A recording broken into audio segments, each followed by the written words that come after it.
My cheating wife went out to the company party and cheated on me. When she got home, I said, I know everything that happened. I want you to get out of here now.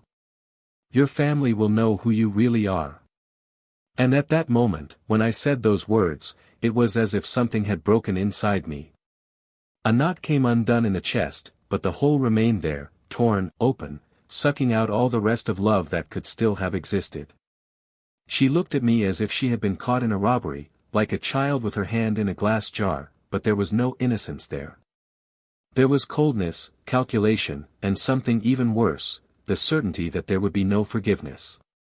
And the most absurd thing of all is that until that moment, I was blind, deluded, believing that her changes in the last few days were a reflection of our new beginning.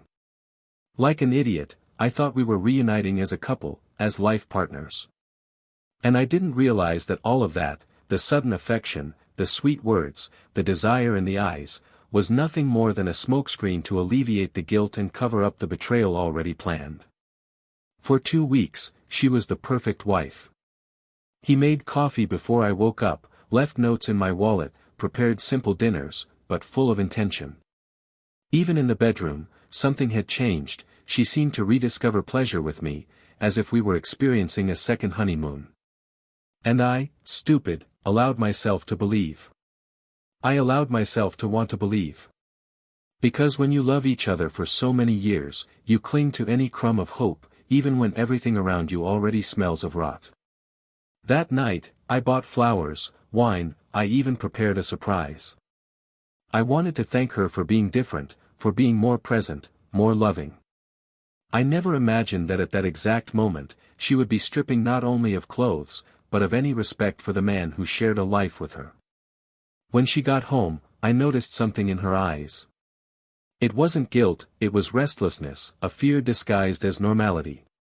She tried to act like everything was fine, tried to smile, but she had lipstick smeared on the corner of her mouth and the smell of men's perfume stuck to her neck. Not that soft perfume she loved to wear to meetings. It was another, stronger, more invasive. I couldn't bear it. I wasn't restrained, I wasn't elegant. I exploded, said everything at once, and saw her expression crumble like a sandcastle hit by a sudden wave.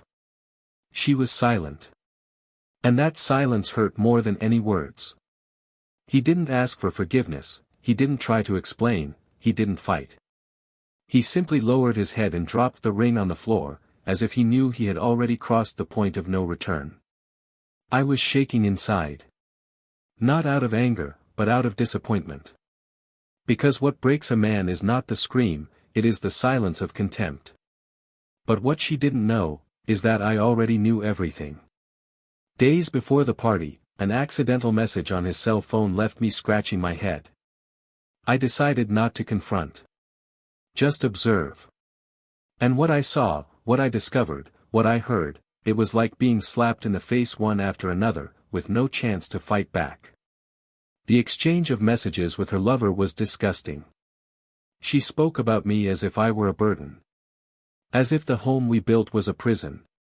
As if I were just the idiot who paid the bills while she had fun behind my back. And there, while she was preparing for the corporate event, I watched from afar, with the silent pain of someone who loves and knows they are about to be betrayed. I knew the man's name. I knew where I worked. I even knew the hotel room they had booked. But I chose silence. I wanted to see how far she would be able to go. I wanted to look into her eyes afterwards and ask, was it worth it? What she also didn't know was that there was something more at play. She thought she was in control, that everything would go as she planned. The plan was simple: cheat on me, manipulate the narrative, and then use the affair as a trigger for a convenient divorce. Everything articulated with the lover. I figured out the whole plan. Emails, messages, everything. They wanted to destroy me. They wanted to make me look like the culprit. She planned to file for separation and come out as the victim who was ignored, pushed aside, forgotten by a cold husband. But the problem is that she forgot who I am. You forgot that I was always a strategist, I was always analytical, always one step ahead. And that's how I turned the tide. I kept all the evidence. I confronted your lover days before the party. And he backed away. He revealed that he never wanted anything serious with her, that he was just having fun, that he would never leave his own wife. She was just a pastime for him. An exciting risk in the middle of his routine marriage. When she discovered this, the impact would be overwhelming. But I wanted her to feel it on her skin. And that night, while she celebrated her illusion, thinking she was about to free herself from a boring marriage, I prepared to destroy everything. Not with screams. Not with violence. But coldly. With strategy. I called her parents, her brothers, her closest friends. I sent everything. Every message. Each print. Every detail. I wanted everyone to know who she was. I wanted the mask to fall. When she entered the house and heard from me that I knew everything, she still tried to act surprised.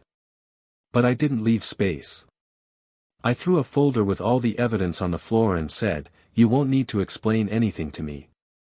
You'll need to explain it to them." And I saw her turn pale as if the ground had disappeared. She screamed. He cried. He begged.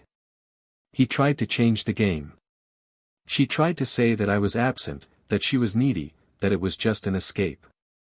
I remained motionless. In silence. Like a rock in the face of a storm.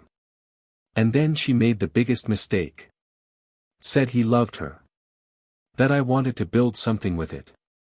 I laughed. A dry, bitter laugh, full of contempt. And I showed her the video. The video where the lover himself said, laughing with friends, "She thinks we're going to be together.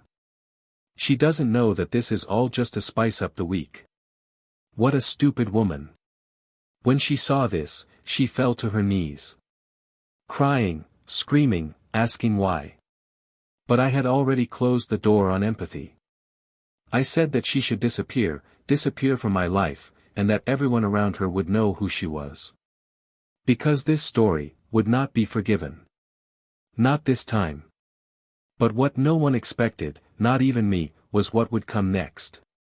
When she thought she had already lost everything, when she imagined that rock bottom had been reached, a new abyss opened. And the way life tried to do justice was so precise, so cruel, that not even film writers would dare write. Because sometimes, the worst punishment comes not from who you hurt, but from fate itself. Destiny, which watches quietly, and responds at the right time. What if I told you that the end of this story involves something she never imagined? Something that changes the game once again, and redefines the concept of loss? Because what she thought was just an isolated mistake, was actually the beginning of her undoing. And the ending, the ending is something that neither she, nor I, and much less the man with whom she shared that hotel room, could predict. Welcome to the channel. Here, we do not support, romanticize or justify any type of betrayal. The stories you will hear are fictitious, but they carry deep emotional truths. They exist to show, with intensity, how betrayal can destroy lives, families and trust. Prepare your heart, and your ears. You are about to hear a shocking story. Lucas and Helena formed a couple that, at first sight, inspired admiration.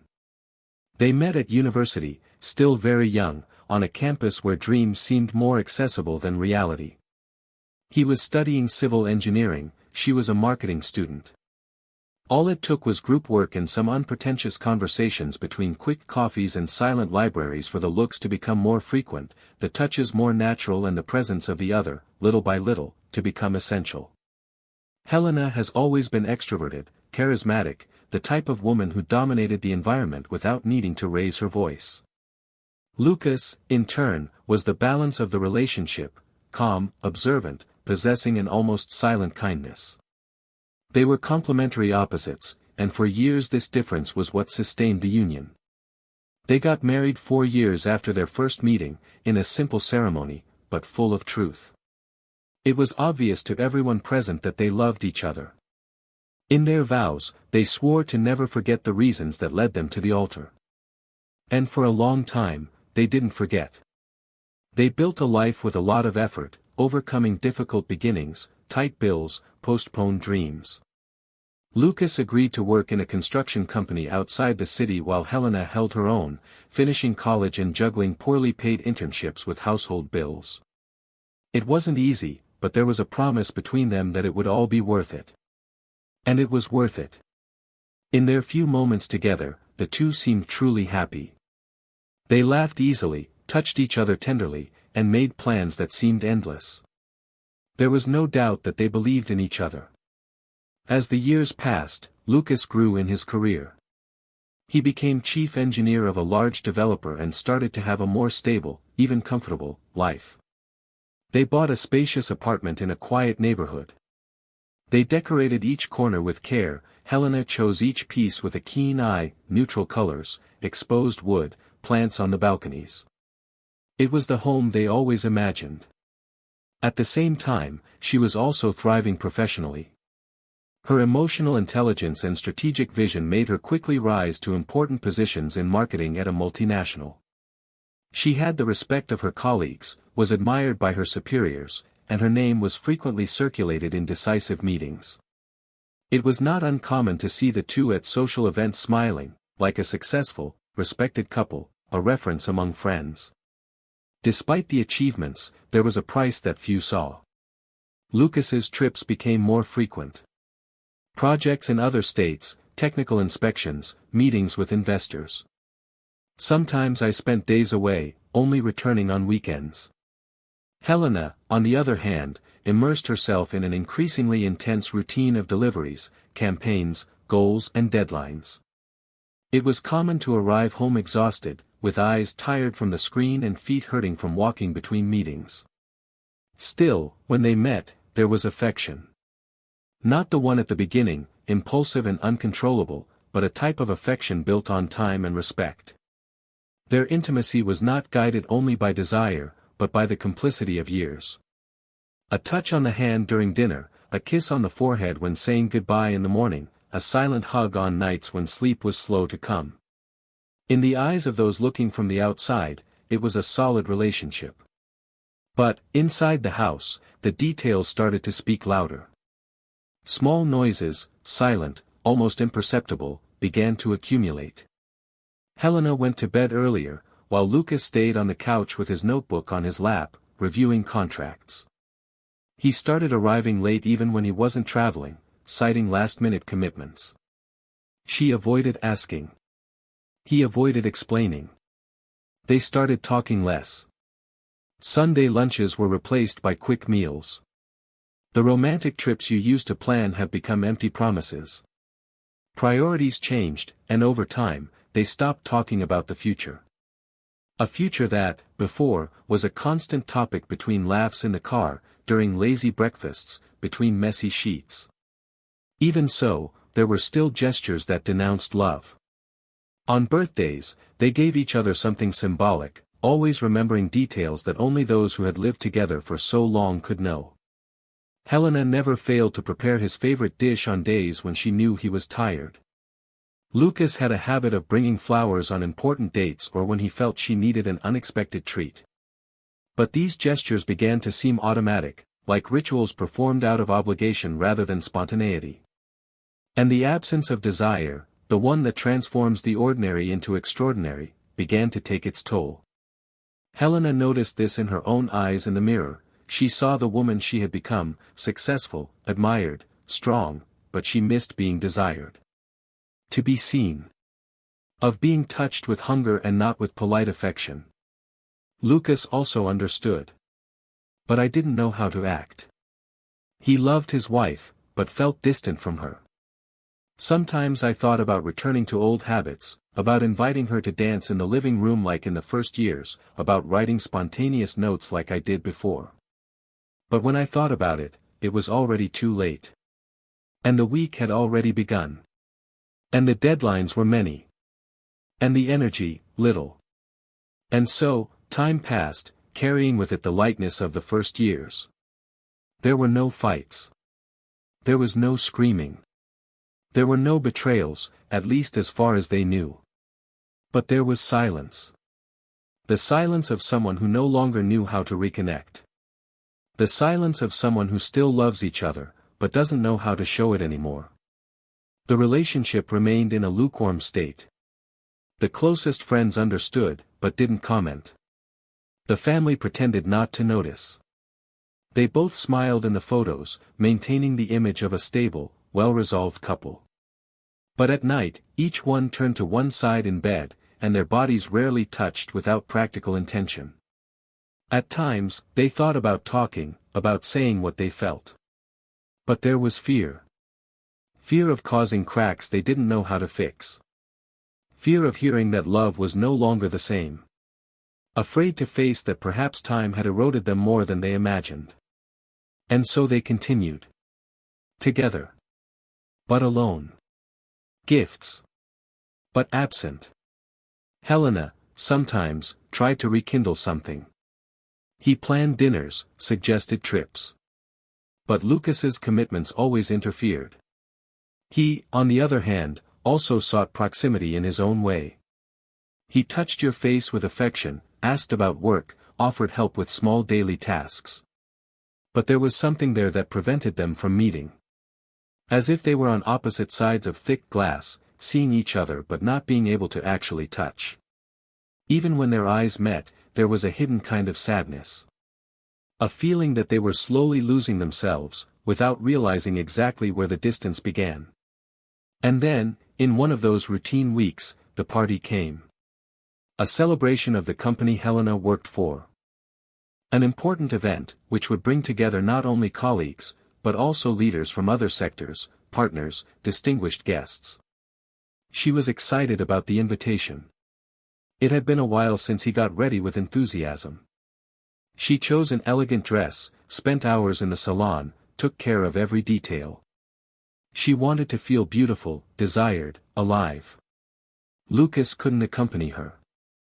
He needed to travel the next day, he would leave early, and he chose to rest. He wished her a good night, complimented her appearance, kissed her softly. Helena smiled, thanked him, but deep down she felt his absence before even leaving the house. She went alone. And that night, for her, represented more than a party. It was, perhaps, an unconscious search for something that I hadn't felt in a long time. A spark. A different look.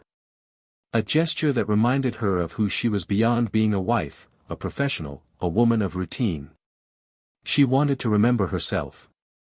She wanted to see herself as someone alive, intense, desirable. And without knowing it, when he stepped into that illuminated hall, he began a sequence of events that would forever change the course of the story that was once written by four hands. On the other side, Lucas spent the night at home. He prepared something simple for dinner, sat on the porch, listened to music. I looked at the city lights without thinking much. It just existed. He felt exhausted, but he didn't know if it was just physical exhaustion. There was something in his soul that weighed more than the hours of work. A fuzzy feeling that something was slipping through your fingers. He remembered Helena's smile before leaving. It was beautiful. Maybe too beautiful for an ordinary night. He thought about sending a message, but left it for later. He thought it best not to appear controlling. I trusted her. Or at least he believed he did. The night passed. Silent. And something, even without a name, began to change. A piece had been moved on the board of their lives. But it was still too early to realize. It was still too early to understand. The night of the party went on like so many others. Ambient music, soft lights and social smiles made up the elegant setting in which Helena moved with safety and familiarity. She was wearing a dark green satin dress that outlined her silhouette with discretion and sophistication. Her hair was tied up in an unstructured bun, and the earrings that dangled slightly with each step revealed the care she took when getting ready. There was no shortage of praise. Whispered comments between colleagues, prolonged looks, greetings that bordered on the intimate. It was the kind of attention she hadn't received in a long time. She felt alive, relevant, noticed. And for a moment, that was enough. He danced, laughed, talked, toasted. He allowed himself to be the center of some attention and accepted the charm as a temporary gift, something that would run out at dawn. However, in the midst of so many trivial interactions, there was a look that lasted longer than it should have. A look that wasn't one of superficial admiration, but of someone who knew exactly how to conduct a slow, safe, engaging approach.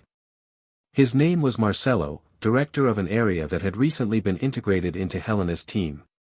Tall, penetrating gaze, calm voice. He wasn't especially handsome, but he exuded a confidence that bordered on hypnosis.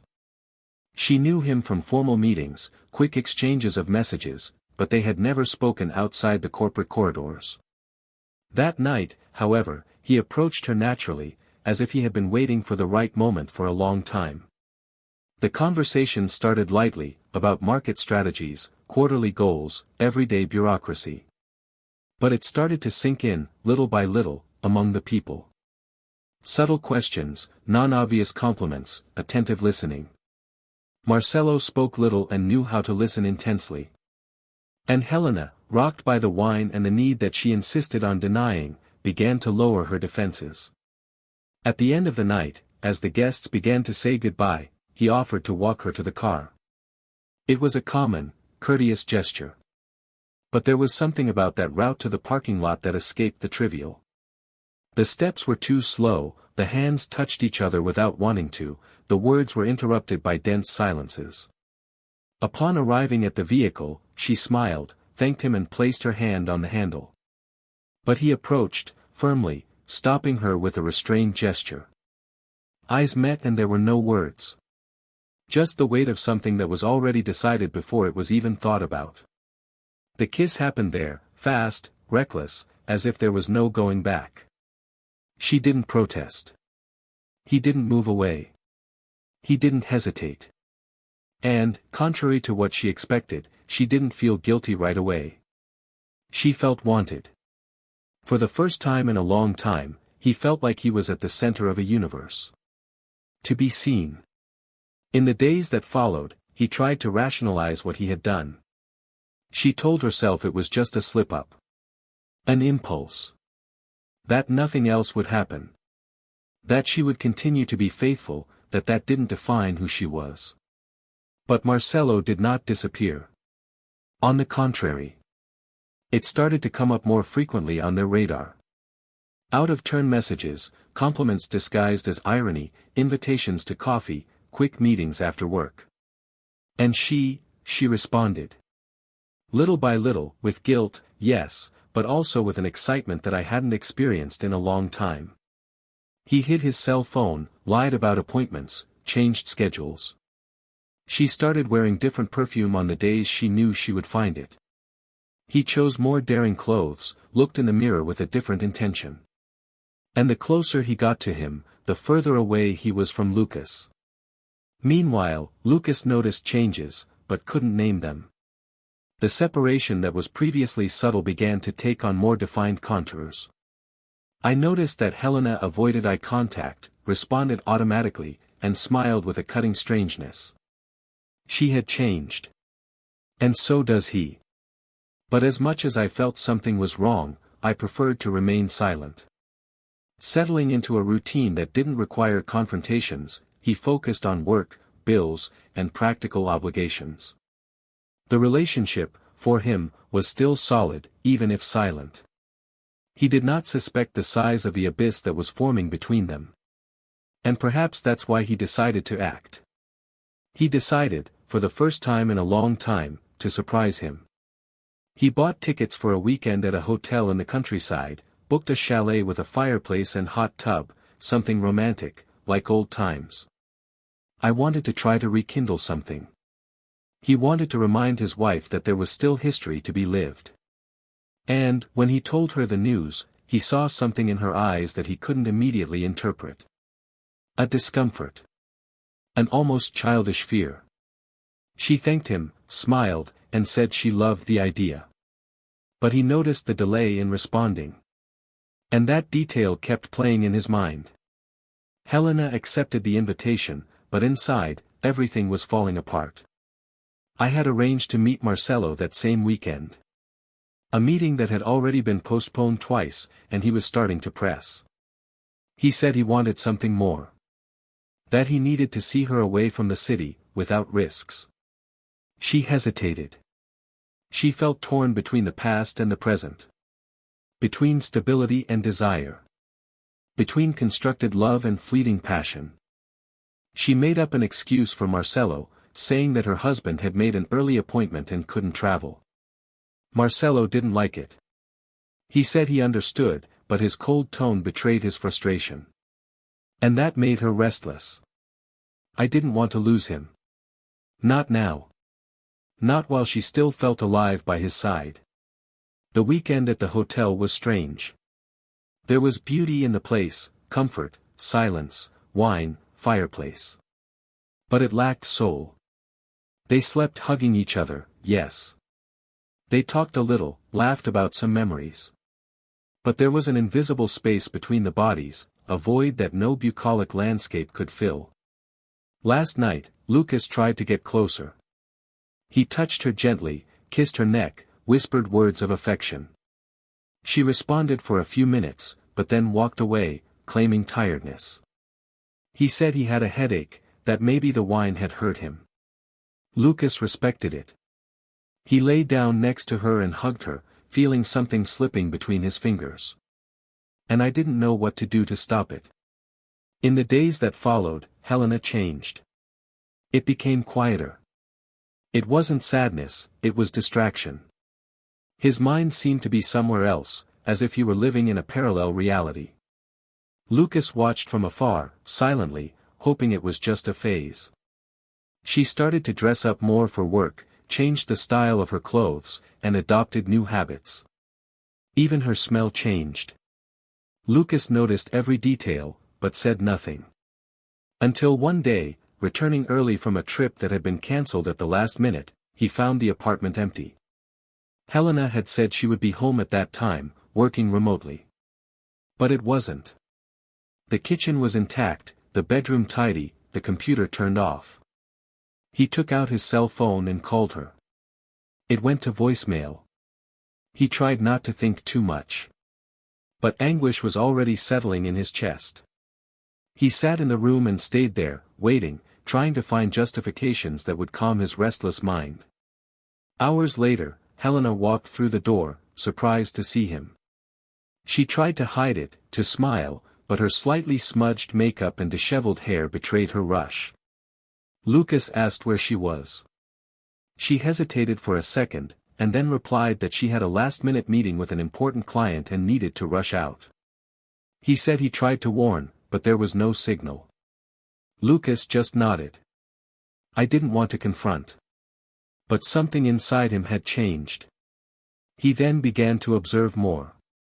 I paid attention to schedules, gestures, little lies.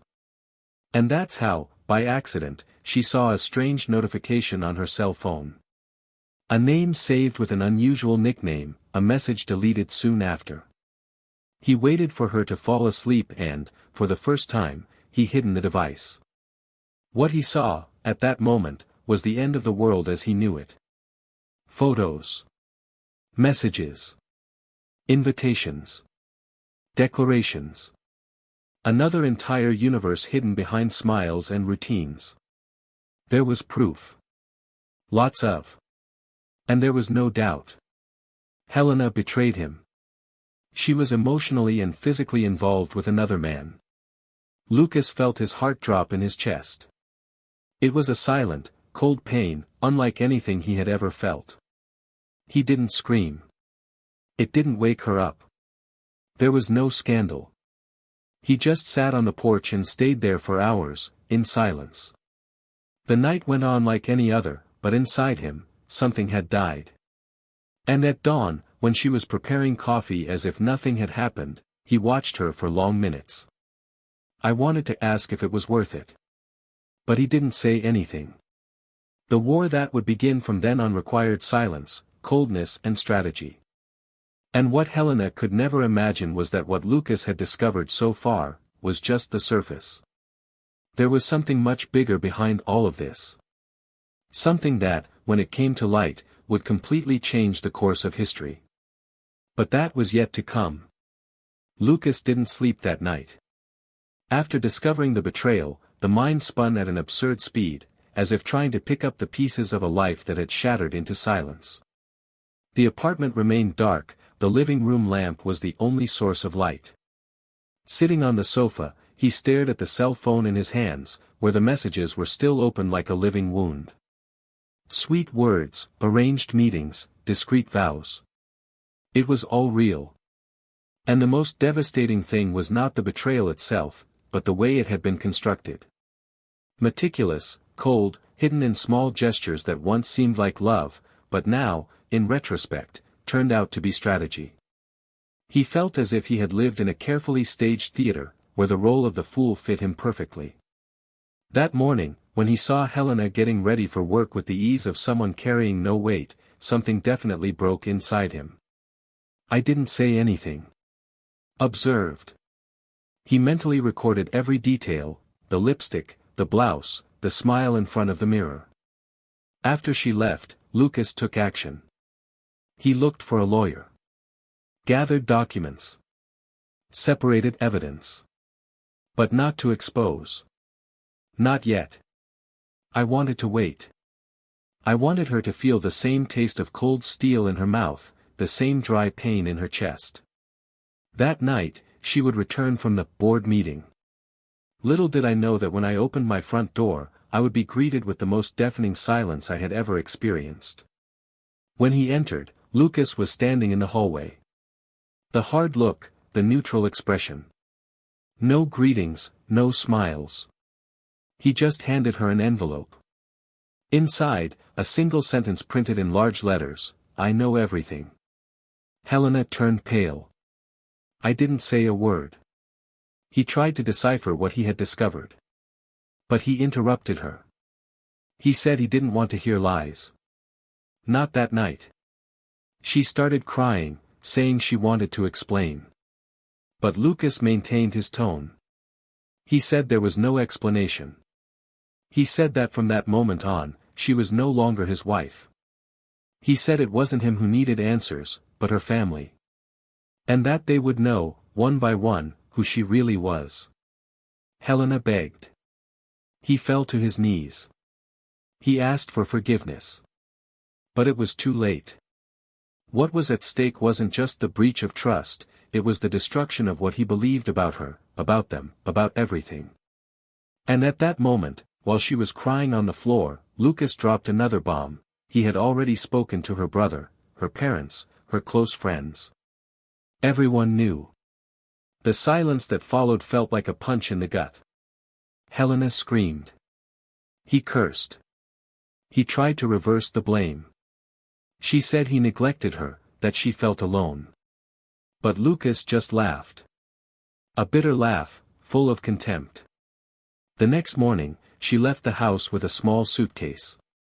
I didn't say where I was going. It just disappeared. And it was in that interval of days, of silence, of absence, that something unexpected happened. Lucas received a call from an unknown number. The voice on the other end was firm, masculine, and direct. I said I needed to talk to him. That there was something he needed to know. The meeting was scheduled in a discreet cafe, far from everything and everyone. Lucas arrived early, sitting at the back table. When the man entered, it took a second to recognize him. He was Helena's lover. Marcelo. The man looked different from the image Lucas had created. There was no arrogance, no arrogance.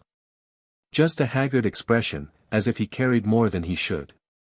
He sat down and, bluntly, said he needed to confess something.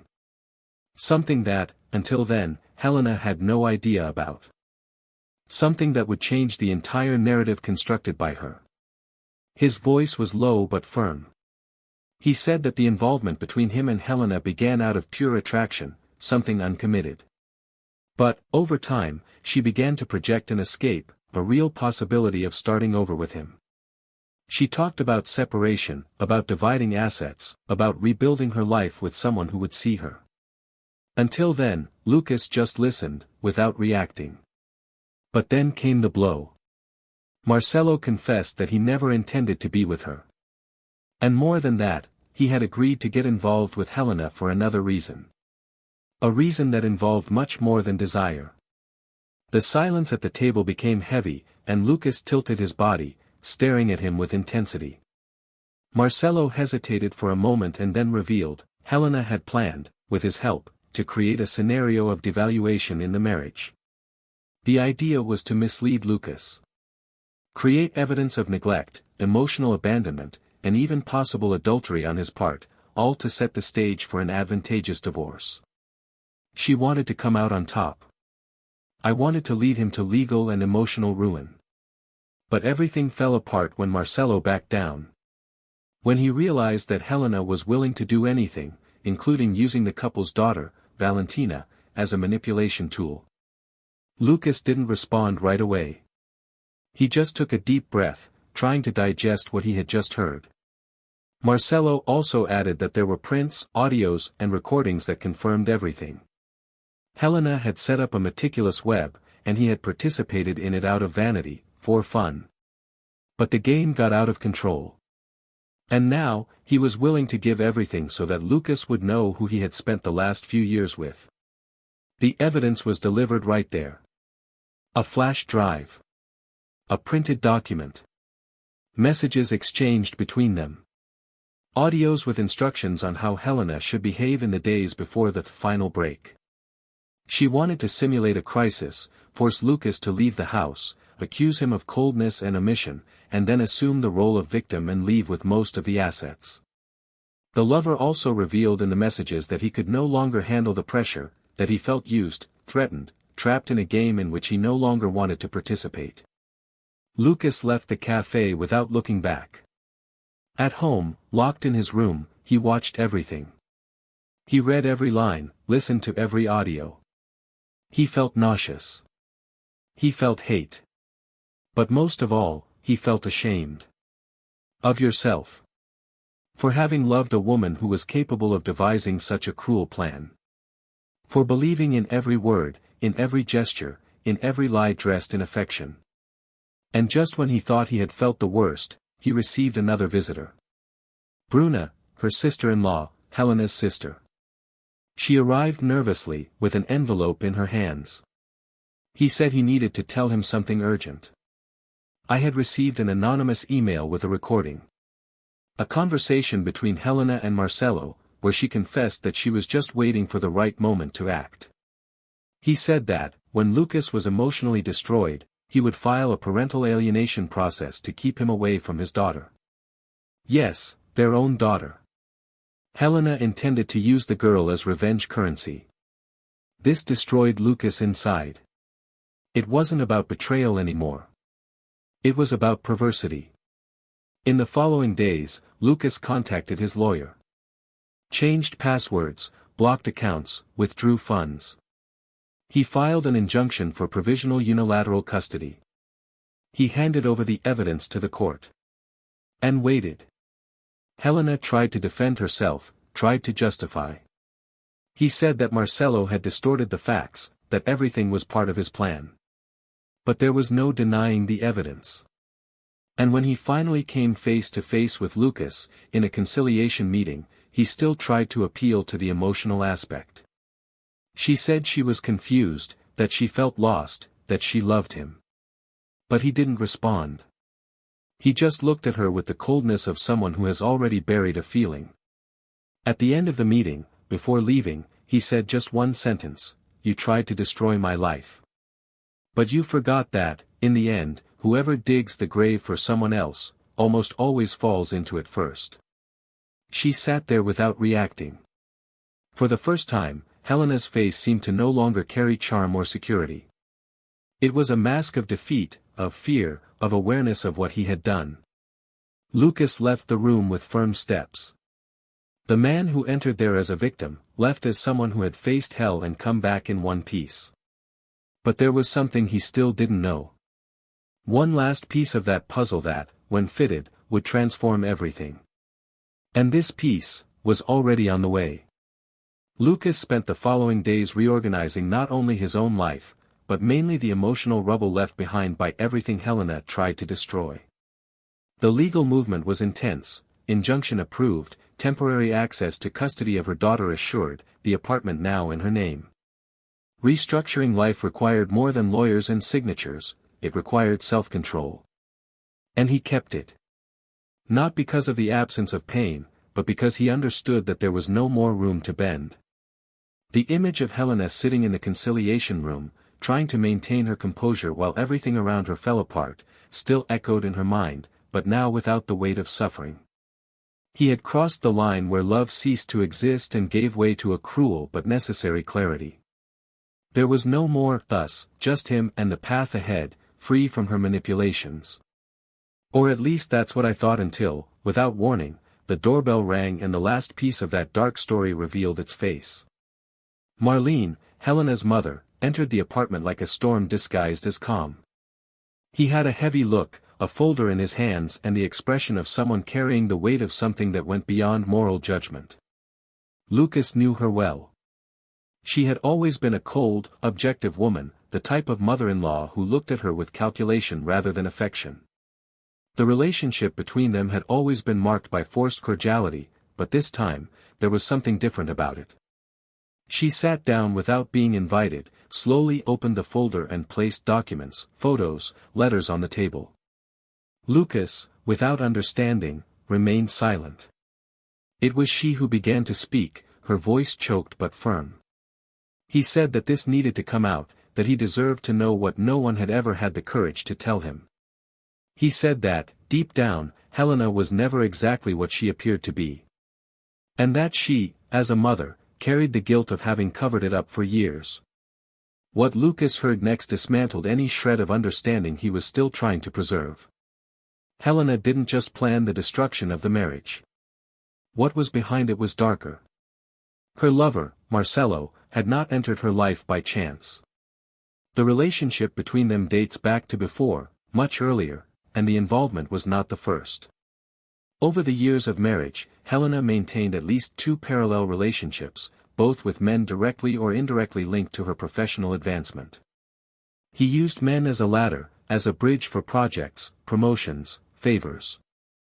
Manipulated, seduced, discarded. The family knew. Or at least suspected. Her mother had discovered part of this years earlier, when she found Helena in a compromising situation with an old boss during a family trip.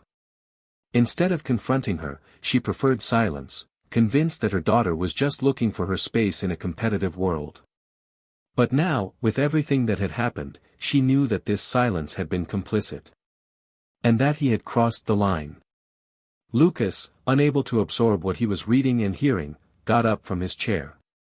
He walked to the window, trying to breathe. The photos there, spread across the table, showed Helena with different men, in different places, in situations that left no room for doubt. The most frightening thing, however, were the papers that documented transactions, agreements, messages exchanged with promises in exchange for advantages. A cold and well-architected manipulation network. Lucas couldn't understand how he lived for so long with someone who, apparently, was never real. It was as if the woman he loved had been a character carefully constructed to fit the role of ideal wife, while behind the scenes controlling her own narrative with surgical hands.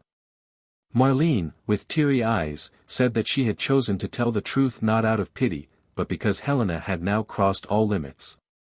She had threatened her own parents to cut ties and spread lies if they did not support her in the legal dispute against Lucas. He said that, to protect her image, the family should lie. But the mother, at that moment, chose not to lie anymore. On the same day, Lucas sent everything to the lawyer. The evidence would add to the process, but more than that, it would serve as a definitive shield. He didn't want legal revenge, he wanted peace. I wanted protection. He wanted to keep his daughter away from that kind of influence. And he wanted his name to no longer be dragged down by the manipulation attempts that Helena still insisted on perpetuating behind the scenes. Upon learning what her mother had done, Helena tried to react. He called Lucas countless times. He sent audios, emails, text messages. He begged, threatened, then begged again. But he didn't respond. I didn't need it anymore. What was said did not go away. What was exposed was not covered up. A few weeks passed. The hearings evolved, the divorce process took legal and fair directions. Lucas, little by little, began to breathe again. I found a rhythm again. Pain gave way to focus. Weekends with Valentina became sacred moments. The conversations at the table, the drawings spread around the house, the movies on the couch, the goodnight hugs, all of this was now the center of what mattered. But it wasn't just that. Amidst the chaos, life still had its own plans. One of them, unexpectedly, had the name Elisa. A woman who appeared without warning, discreet, with serene eyes and calm speech. She was Valentina's teacher, and they met at a school meeting. The initial contact was formal, but the casual meeting in a cafe near the school, days later, was the trigger for something more subtle, lighter. They talked for almost an hour. Nothing too much, nothing forced. Just a conversation between two adults who carried scars but didn't let them define their faces. The meetings became frequent, always by chance. A coffee, an exchange of books, a recommended film. Lucas felt that there was something rare about her, sincerity. Elisa didn't try to impress, she didn't calculate her lines. It was simple, intense, human. And that, for him, was new. Her lightness contrasted with everything he had experienced.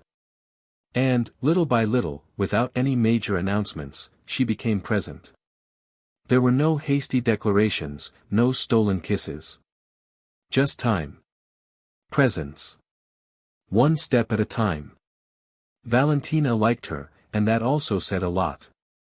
For the first time, Lucas felt like he could walk alongside someone without fear of being deceived. Meanwhile, Helena was descending into her own collapse. The attempt to maintain appearance fell apart every week. Her daughter's absence was eating away at her. The few friendships he still maintained began to dissipate when the stories began to circulate. The image of a strong and admirable woman fell apart like wet paper. Marcelo disappeared. He was transferred to another sector, asked to leave, and was then fired for inappropriate involvement with a subordinate, which was already the result of another internal complaint.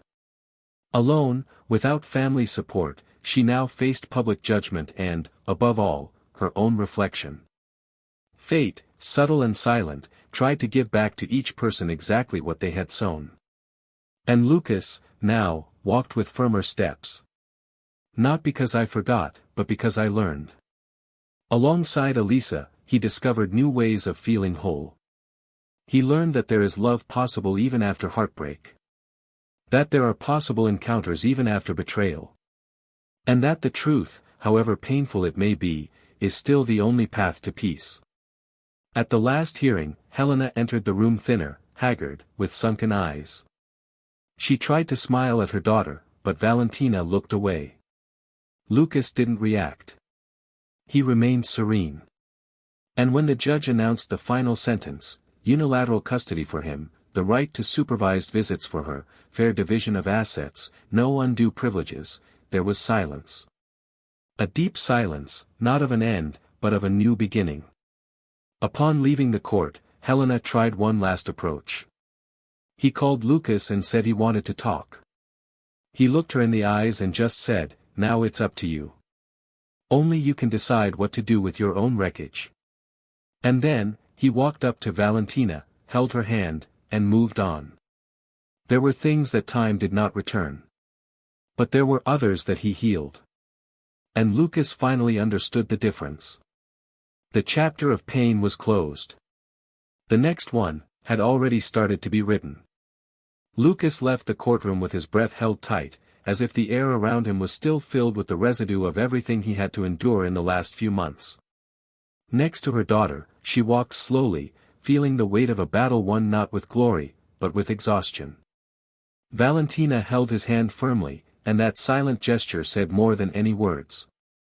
It was as if she, even without understanding all the complexities of what had happened, intuited that a dangerous stage ended and another, perhaps more serene, began. The forum corridor seemed endless, but as he crossed it and reached the exit light, Lucas experienced a sense of genuine relief for the first time in a long time. It wasn't happiness yet, but an absence of the sharp pain that had accompanied him for months, a break from the constant suffering. He felt free, and this freedom brought with it a mix of responsibility and fear. In the days that followed, the routine began to reorganize. The house, once so full of memories in every corner, was gradually redesigned. He removed paintings, moved furniture, changed curtains, as if redefining not only the physical environment, but also the interior. Valentina watched everything with attentive eyes. He asked little, but when he did, his questions were filled with a maturity that sometimes hurt Lucas. She wanted to know why certain things happened, she tried to understand what her mother's absence in everyday life meant, why visits were accompanied by someone else, why he sometimes cried in secret thinking she was asleep. Lucas, in turn, always chose honesty that suited his daughter's age. He explained gently, without hiding his pain, but also without harboring resentment. I wanted the girl to grow up understanding that the truth hurts less than silence and that someone's wrong choices don't need to turn into chains for others. As the weeks went by, Helena began to carry out supervised visits almost mechanically. He always arrived on time, greeted the mediator with a neutral voice and made an effort to show affection towards his daughter. But Valentina no longer reacted in the same way. Little by little, the emotional distance between the two widened. Lucas didn't interfere. He watched from afar, with a divided heart. Part of him felt sorry. Not for the woman who had betrayed and manipulated him, but for the mother who, at that moment, seemed to have lost herself within herself. It was clear that Helena was not well. The vanity that once enveloped her now seemed like a cracked shield. The clothes were simpler, the look less arrogant, the posture less firm. There was a deep tiredness about her, a lost look of someone trying to understand where everything began to fall apart. Still, Lucas didn't back down. He maintained his firmness not out of revenge, but because he had learned, through pain, that some limits should never be crossed again. Meanwhile, Elisa became a more constant presence.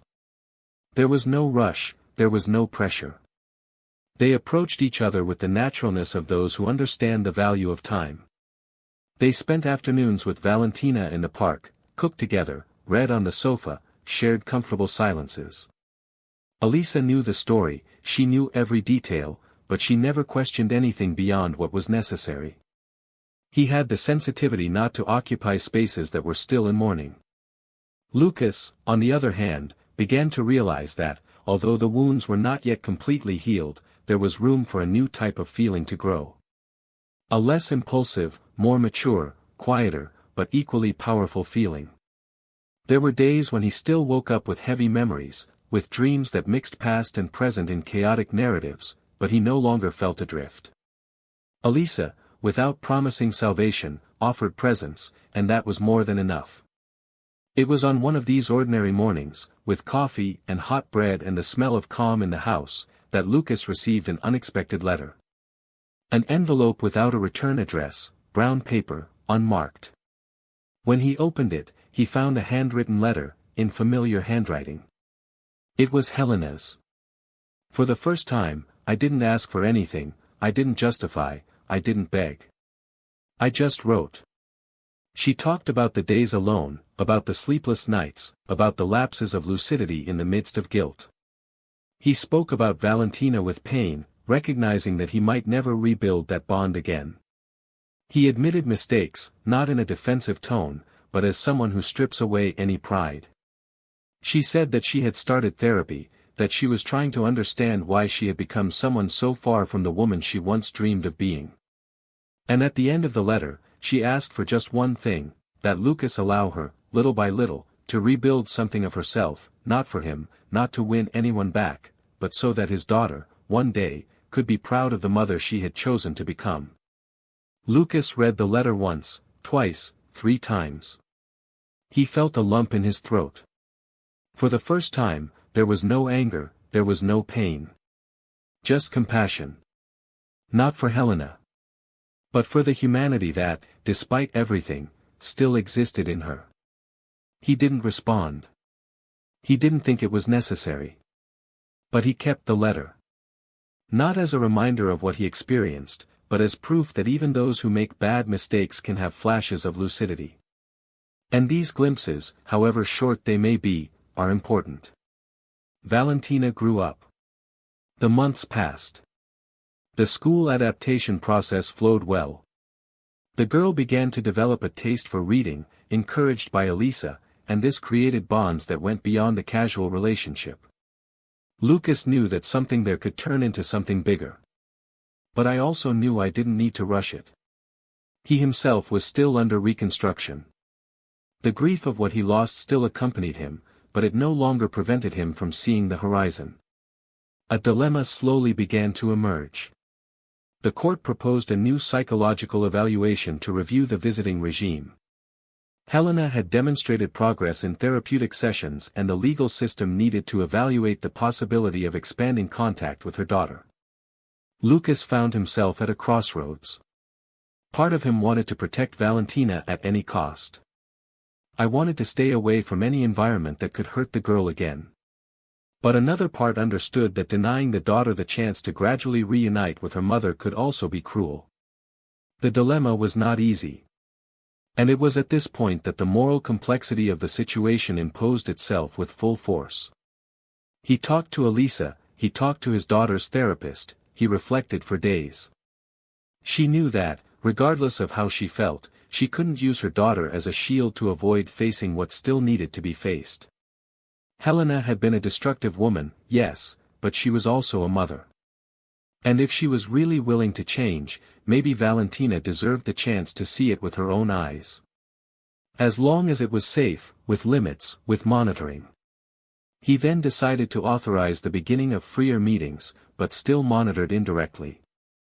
He informed his lawyer, made recommendations, and demanded ongoing psychological follow-up.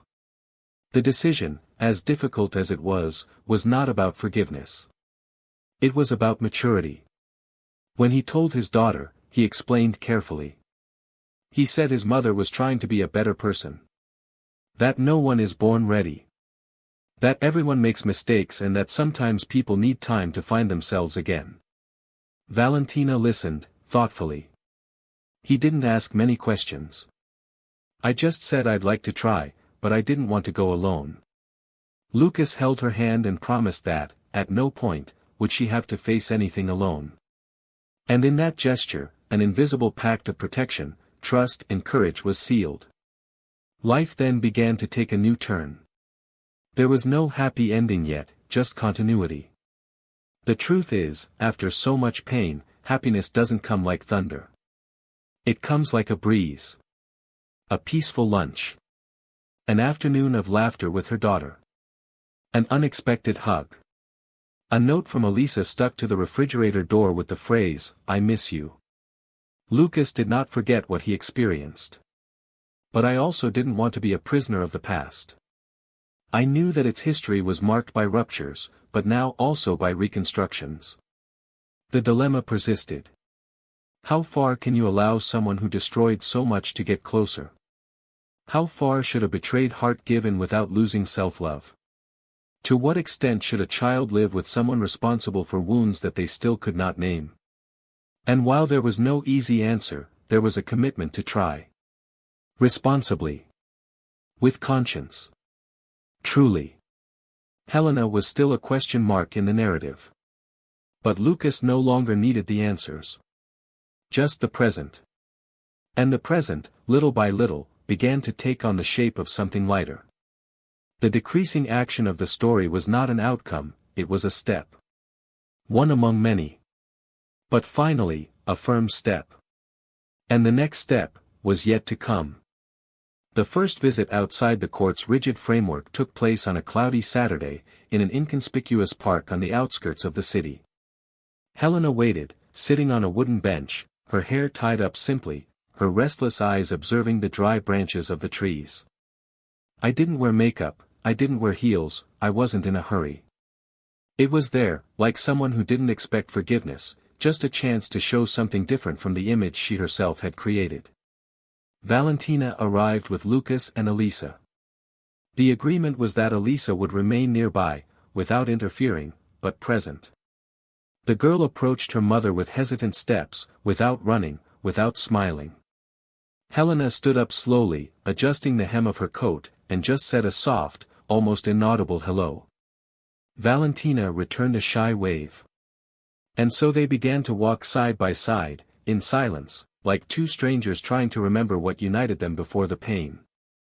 During the walk, they talked about simple things.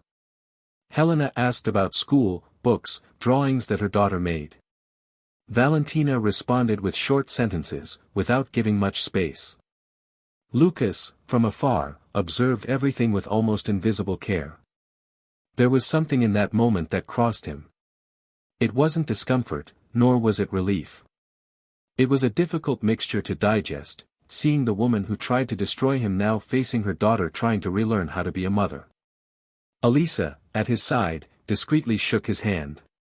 They didn't say anything. They both knew that this was just the beginning of a long and delicate journey. The following meetings were repeated in public spaces, with veiled supervision, with well-defined limits. Helena respected each rule, each imposed time, and did not ask for more than was given. There was a resigned silence about her, a tiredness that seemed to come from within, not from physical effort, but from a painful and inevitable internal process. Valentina, little by little, began to accept contact more. Still cautious, still with the body withdrawn, but there was a small advance with each new shared afternoon. On one of these visits, in the middle of a conversation about butterflies, the girl suddenly said, "You know, sometimes I still remember when we used to make pancakes together." Helena stopped. The heart raced. "I didn't expect that. Not like that." He remained silent, swallowing his tears, and simply replied, "I remember it too, and I miss it." It was just a few seconds, but for Helena, it was like a ray of sunshine after a long storm. Upon realizing that Valentina was beginning to allow this rapprochement, Lucas found himself faced with new anguish. "I didn't want to stop my daughter from building her own relationship with her mother, but at the same time, I couldn't ignore everything that had been done. The scars still hurt some days. Trust would never be restored, and the space that Helena occupied in her life was now restricted, closed to any re-entry. But the pain did not give him the right to interfere in the construction of bonds with his daughter, however fragile they may be. It was then that he decided to take an action that required more than courage. He invited Helena to dinner at his house, together with Valentina. No Elisa, no lawyers, no formal supervision. Just the three of them, once. Not to re-establish marital ties, but to show her daughter that, despite everything, respect was still possible. That adults could, even when injured, create minimal bridges for the greater good. Helena accepted with surprise and a certain fear. "I didn't know what to expect. I knew that Lucas would never back down from his decision, that his pain was legitimate, that there would never be reconciliation. But the invitation sounded like a truce, and that, for her, was something that she never even dared to anticipate." On the appointed night, she arrived punctually, carrying an apple pie in her hands, her daughter's favorite, and wearing a simplicity that contrasted with the woman who once presented herself in heels and luxurious fabrics. Lucas received her neutrally, without forced kindness, but also without hostility. Valentina seemed excited, but maintained a certain reserve. The table was set simply, but there was care in detail. During dinner, they talked about trivialities. The girl told her about her new music teacher. Helena asked with genuine interest. Lucas watched everything with attentive eyes, but without interfering. It was not a moment of reconciliation, but of an attempt at peaceful coexistence. After dessert, Valentina went up to her room to finish a drawing she wanted to show her mother. Helena and Lucas were alone for a few minutes. The silence that settled in was charged, but different from the silence of previous fights. She took a deep breath, placed her hands on the teacup and, without looking at him, said that she hadn't expected this gesture. That he didn't deserve it. And even so, I was grateful. Lucas remained silent. Not because there was nothing to say, but because there was no room for anything other than a silent acceptance of the facts. After a few seconds, he spoke, his voice firm but calm. "It's not for you. It's for her. The pain you caused me has no place here anymore. But she needs to have the right to build her own memory of the mother she chose to be now. That no longer depends on me." Helena just nodded with teary eyes, but didn't cry. For the first time, he didn't try to justify himself or defend himself. Just listened. And at that moment, without promises, without agreements, something was consolidated, the certainty that the marital cycle had ended, but the duty of raising a common daughter still united them in a non-negotiable way. The following week, Lucas and Elisa decided to travel with Valentina to the mountains. Just 3 days, away from the noise, in the middle of nature. During the trip, the girl smiled more than she had in recent weeks. Elisa taught her how to braid flowers, Lucas helped her set up an improvised tent in the inn's backyard. At night, around the campfire, they talked about what it means to grow, make mistakes and start over. Elisa, with her usual sensitivity, told a story about butterflies that are born in chaos and learn to fly even when they don't have all the answers. Valentina listened carefully to everything and, at the end, asked if the butterflies forgot where they came from. Elisa replied, "They don't forget. They just learn to look forward without ceasing to honor what they learned from their wounds." Lucas remained silent, watching the flames, feeling that that answer was also for him. On the way back from the trip, when they dropped Valentina off at school, Lucas and Elisa stood in the car for a few seconds. He turned to face her and said, his voice low, "I thought I would never be able to trust anyone again. But with you it's different. Not because you're perfect, but because you never tried to seem perfect. And maybe that's all I need right now." Elisa smiled, gently touched his face and replied, "I'm scared too. I'm also carrying my pieces. But, if we take it slow, without rushing, maybe we'll find a safe place with each other." Lucas nodded, and there, at that moment, between the switched-off headlights and silent promises, a new possibility emerged. Not as an escape from the past, but as a conscious choice for a possible future. Meanwhile, Helena continued her journey. Therapy sessions became more intense. For the first time, she allowed herself to delve into her own layers. He discovered that much of what he built throughout his life was to survive a childhood marked by absence, demands, and rejection. He understood that he repeated patterns, that he used others as mirrors of what he wanted to be, but never was. He started studying, looking for different paths. "I didn't just want to show change, I actually wanted to be different." She knew that time would not return, that Lucas would never accept her back, that Elisa was now part of her daughter's life.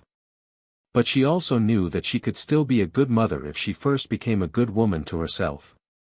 And that, for her, was a greater discovery than any revenge, any illusory victory. The days continued with less weight, with more truth. Lucas, little by little, stopped carrying his old pains as if they were a badge. He didn't forget what he experienced, but he no longer allowed it to define his steps. Valentina flourished. Elisa was more present. Helena was rebuilding herself away from the spotlight, away from the eyes that judged her. And in that fragile balance, between the past that no longer hurt so much and the present that still asked for care, everyone was moving towards something greater. Not a forced redemption, not an idealized happy ending. But a point of peace where, despite everything, it was still possible to breathe. And maybe, just maybe, the true impact of the story was right there, in the courage not to deny one's own ruins, but to choose what to do with them. What was yet to come, no one could predict. But for once, this wasn't a threat. It was hope. And that hope, now, was real. Time, that silent judge, tried to guide each character to their destiny with an almost cruel precision. There were no shortcuts, no easy rewards, just the inevitable unfolding of the choices each person made and the consequences that those choices generated. Lucas, after so many chapters lived between pain, disappointment and emotional survival, finally found a solid road under his feet. Not a straight road, but firm. He had a woman by his side who never tried to occupy spaces that didn't belong to her, and that was enough. Elisa was not salvation, she was presence, she was complicity, she was a pause. Together, they built a simple and sincere daily life, where silences were comfortable and words never needed to be calculated. There was no marriage proposal, there was no announcement of a new home, just the tranquility of two adults who knew that love, after all, is much more about consistency than about promises. His daughter, now more secure, more centered, became the silent link between the past and the future, and as he watched her grow, Lucas understood that everything he endured had been worth it to protect her. She no longer bore the marks of what she saw or heard. She only carried the strength of having been loved, welcomed and respected even in the midst of chaos. But not all destinies were built on redemption. Helena, despite the advances she tried, never regained the fullness of what she lost. He managed to re-establish a distant, respectful bond with Valentina, but without the emotional depth of before. The daughter, now more mature, learned to deal with that presence like someone dealing with an absent relative who returns from time to time, carefully, with filters, without illusions. Helena found herself, day after day, facing the echo of the decisions she made. She tried to rebuild her professional image, but the market was already looking at her with suspicion. He started over at a smaller company, in a lower position than the one he held, without the prestige he had before. Between therapy sessions and self-knowledge books, she sought to understand the roots of the woman she became. She wrote letters she never sent, recorded audios for herself that she never had the courage to listen to. One winter night, sitting alone on the sofa in the small apartment where she moved, she revisited the last photo she had of her complete family. Lucas was smiling, Valentina was still little, and she was in the middle of the two, wearing the same dress she wore on her first Christmas as a wife. He cried without making a sound, as if he was apologizing to the past for not knowing how to protect him. Marcelo disappeared like so many men who live on the margins of ethics and truth. After the scandal, he not only lost his job but also saw his name involved in more than one internal process of harassment and inappropriate conduct. He moved cities, deleted social networks, tried to start over, but the world sometimes has a peculiar way of returning blows that were once given with indifference. He worked in roles increasingly distant from the brilliance he once tried to display. He became the type of man who looks back with regret, but without the courage to return. On lonely nights, I searched through old cell phone files, reviewing conversations, photos, phrases said out of vanity. He laughed at himself, but it was a sad, soundless laugh. A reminder that everything he experienced was as shallow as consciousness itself. And as for Elisa, her trajectory was one of slow flowering. It came from a story of old grief, from a relationship that ended before it really began. She found in Lucas not only a man willing to love again, but someone who respected time, silences and memories. There were no charges between them, only exchanges. On Valentina's birthdays, she helped decorate the house, made colorful cakes, organized games. But he always left the leading role to the girl and her father. And that's why, perhaps, it gained space. No trespassing. Without demanding. Just being there. Lucas, on a random Sunday, looked at her in the garden, with her hair tied up in any way and her feet bare on the grass, and realized that he had fallen in love again, but in a completely different way. Without the despair of the beginning, without the weight of expectations, just the certainty that this was the right place, with the right person. Valentina grew up with opposite examples in front of her. He learned, too soon, that not all love is safe and that not every bond is immutable. But he also learned that it is possible to rebuild himself with dignity. He saw his father fall to pieces and then stand up firmly. He saw his mother fall and, even without applause, try to get up. He saw Elisa love without rushing. He grew up with doubts, of course, but with a firm outlook and a sharp intuition. At the age of 12, she wrote an essay at school about what is family, and ended the text by saying that family, for her, was the place where no one is perfect, but everyone tries to do the right thing even after making mistakes. The teacher delivered the essay with a perfect grade and an emotional comment. Lucas read it and, at the end, cried. Not out of sadness, but with a gratitude that hurt inside. The last time Helena was in the house where she was once a wife and mother was on her daughter's 13th birthday. She arrived with a discreet gift, a hardcover book, and was received with a restrained hug from the girl. He spoke to Elisa respectfully, exchanged 2 sentences with Lucas and remained there for 2 hours. When he left, he went down the stairs with slow steps and, when he looked back, he saw through the window the scene that was taking place, Valentina laughing loudly on her father's lap, Elisa serving cake, the house alive, full of voices. He smiled, but the smile carried a bitter taste. Not from envy, not from pain, but from a nostalgia that could never be rescued. He got into the car, started the engine and drove away. Alone. Not in punishment, but consistent with the story she chose to write. Life did not give epic endings.